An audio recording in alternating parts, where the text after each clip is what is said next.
Today we're going to be working on a Whirlpool washer that's giving us an error code, and the error that we're getting on this one is F9E1. It says check that the drain is clear. So if you're getting this error on yours, the first thing you want to check is just make sure your drain back there doesn't have a kink, or obviously if it's leaking somewhere. Most of the time that's not going to be your issue.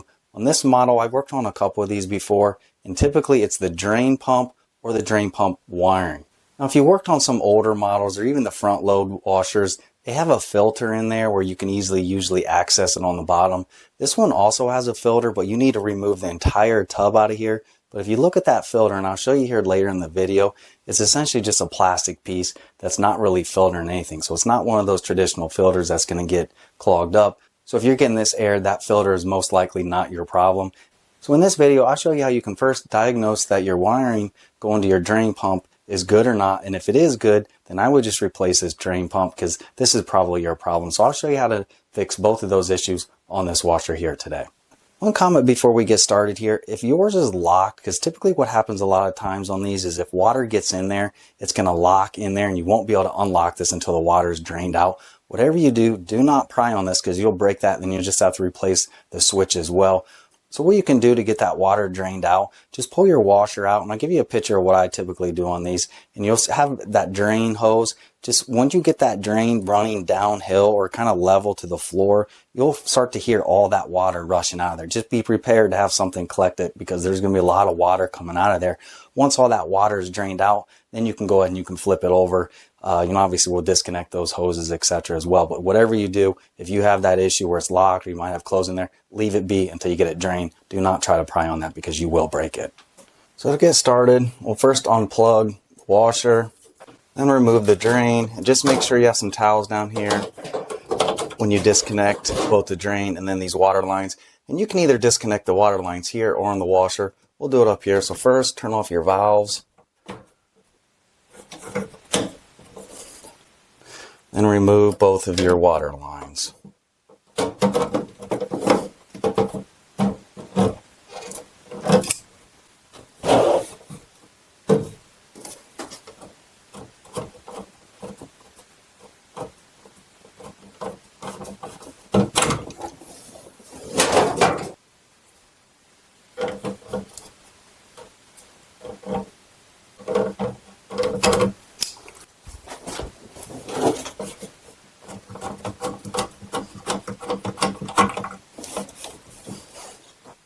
Now that we have everything disconnected, we're going to get this one out of this little area here, and we're going to lay it on the front. So just gently lean it forward, and we'll be able to service the pump from underneath.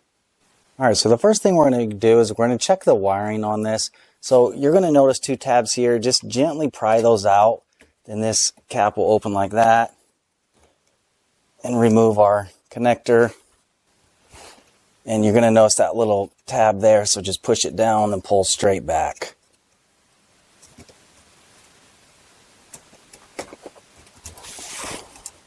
Then we're going to take our multimeter and we're going to check the continuity between these two wires.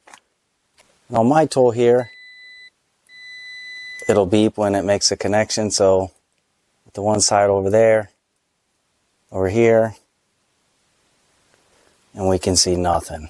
We'll try again up here. As you can see, there's nothing there. So that tells me that there's a break in this wire somewhere. So we're going to have to trace this wire all the way up to the control panel. If you do that test and you do have continuity between the two lines here and everything's good with your wiring, then move on to replacing the pump because that's probably your problem. But in this case, we're going to have to try to open up the rest of that on the top there, and we're going to have to see where we can find the break in our wire here. Alright, so after taking off a little bit of this protective tape here, as you can see, our blue line right there is completely broke off. Should be up in here. So we'll have to take a little bit more of this off and have to repair that wire. So my advice, if you have one of these, check this wire right here. If you take it all the way up into here and this is fine, then you can also go up on the top and you can remove the control panel, access panel on the back, and you can double check it. But this is a pretty common problem on the bottom here where these break off. So I'll show you what you have to do in order to get that reconnected on there. After you get that pulled back, so now that we have both sides of this wire exposed, we'll take our wire stripper and we'll just take a little bit of that insulation off the end of that wire on both sides.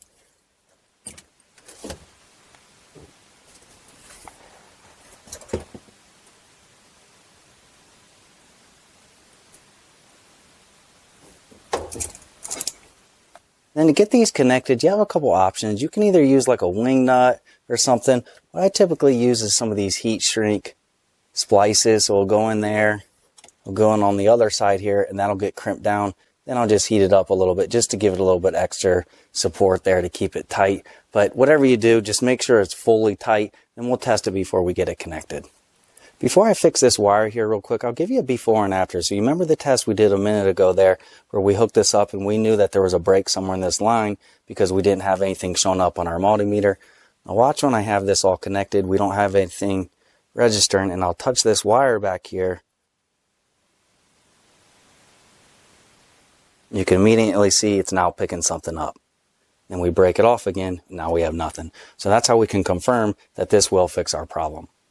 So to get this connected, we'll take our splice, we'll insert it, we'll crimp that down.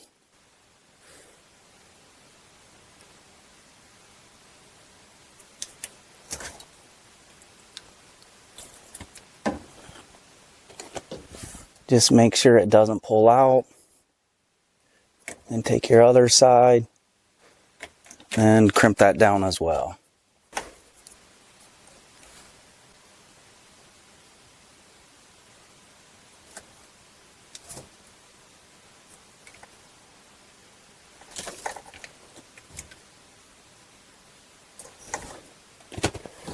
And then just do one final check. Make sure that's solid and those won't pull out on either side. Then we'll heat that up to collapse that heat shrink. And I'm just going to be using this Bosch 18 volt one that I've had for a couple years that works great. Just try to keep the other wires out of the way while you're doing this.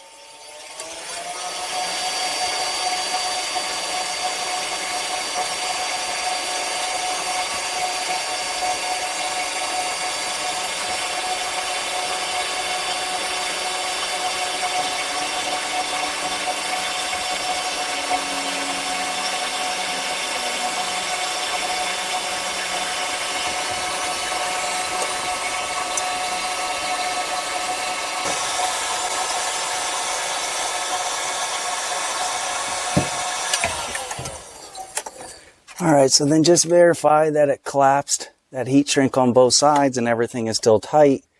And once you confirm that looks good, then just take some electrical tape, or if you can maybe reuse a little bit of this, probably not because it's all twisted up. Just make sure this is supported down here because there is going to be some movement with this wash machine so this doesn't happen again. Once you get all that taped back up, then we'll go ahead and reconnect it back to the pump.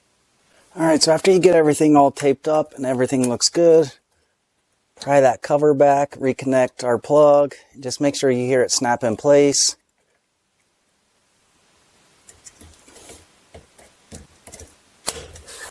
Then take your wiring and put it back into this little clip on the side here as well. Now if you went through the previous step there and you check your wiring and yours is okay, most likely your problem is just going to be this drain pump. So I'll show you how you can very easily remove the drain pump. So again, we'll remove this electrical connection, then we'll disconnect the pump, and I'll show you what you got to do to get your new one installed here.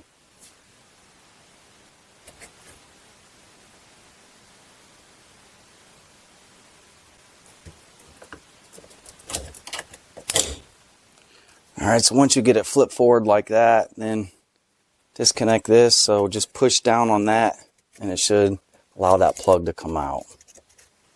One comment here real quick, if you're struggling to get this plug out because it is kind of in a tight spot, you can always use a pliers to help grip it on an end, and that'll help you easily get it out.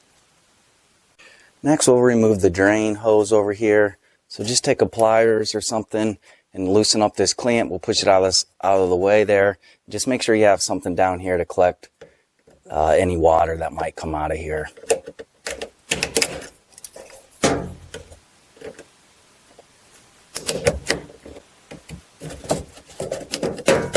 And if that hose is stuck on there, you can gently take a channel lock or something and just kind of try to rotate it a little bit like that until you break it free. Then it should slide right off.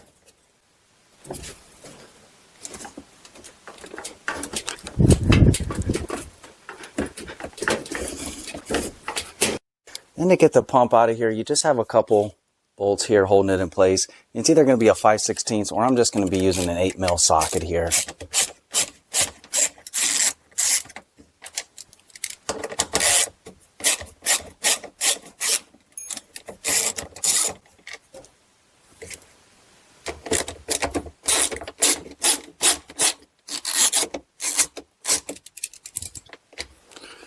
And after you get those 3 removed, you should be able to gently wiggle the old pump out, just like that. Now that we have our old pump removed, now we have access in here and we can look in there and see our filter. If you remember what I talked about earlier in the video in regard to these filters, let me give you a close-up of this real quick. If you look in there, if this thing is plugged, you would see it plugged right there, because this isn't like one of those traditional filters that you're used to. And I did some front load washer filters years ago and it was actual filter in there. This thing literally just has some plastic around it. So if you look right here, if you can see one right there, there's another one there, here, etc. there. So all this is doing is just allowing water to come through there. So if this thing is plugged, you're clearly going to see that it's plugged when you remove this. So as we can see in there, there is nothing wrong with this filter. Then to install the new one, just gently set this in place and just kind of twist it a little bit until you feel that it fully gets seated back there to the tub. Then we'll tighten up our bolts here.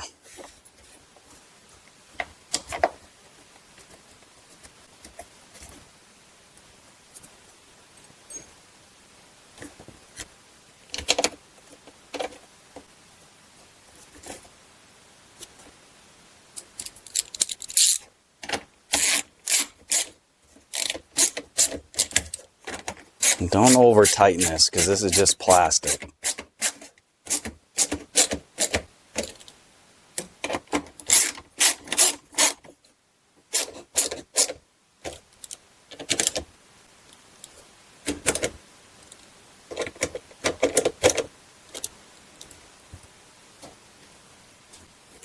Then take our drain, and you're going to notice that little part here, and I'll give you a close-up picture. That's where they want it aligned with that notch there. So once that's aligned, then take your hose clamp and we'll put it in place.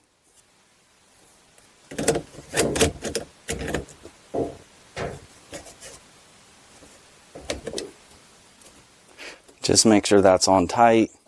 Then the last thing, take your electrical connection. Just make sure you hear it fully snap in there. Just like that. And take this wiring, and put it in that clip there to hold it in place. Then push your cover back down and make sure it's fully seated, and then you're done with the drain pump.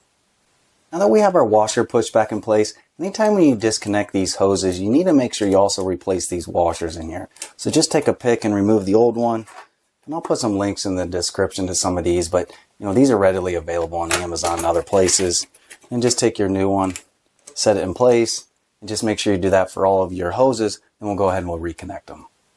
Then after you get the washers replaced, reconnect our hoses, and just pay attention to the hot and cold. And if you forget which hose is which, just look on the back here and you'll be able to see there.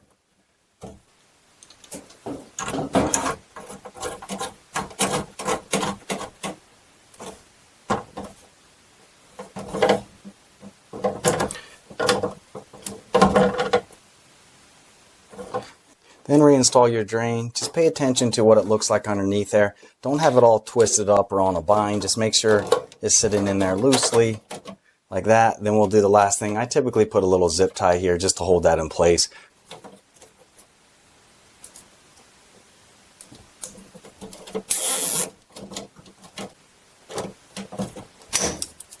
Then the last thing here, we can go ahead and plug our washer back in. And you're probably going to get an error saying there's a power failure, so just hit the power button again.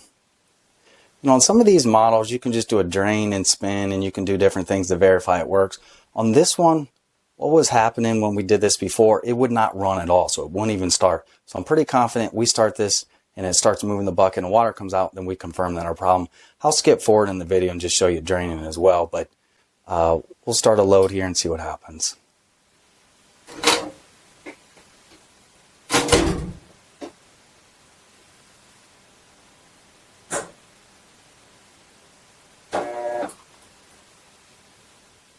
Alright, so it does look like the washer is going to start. It should start filling here in a minute as well.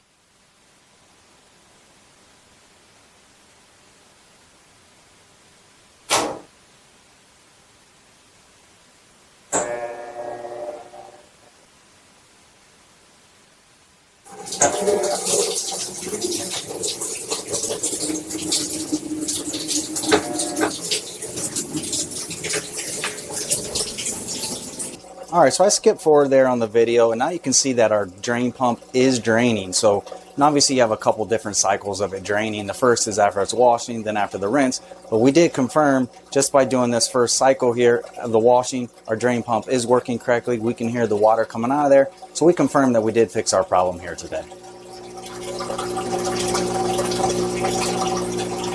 Alright, well hopefully this video helped you out if you're having this air coat on your Whirlpool washer. If it did, please give me the thumbs up. If you're interested in more content like this, please hit that subscribe button. Again, I hope this helped you out, and thanks for watching.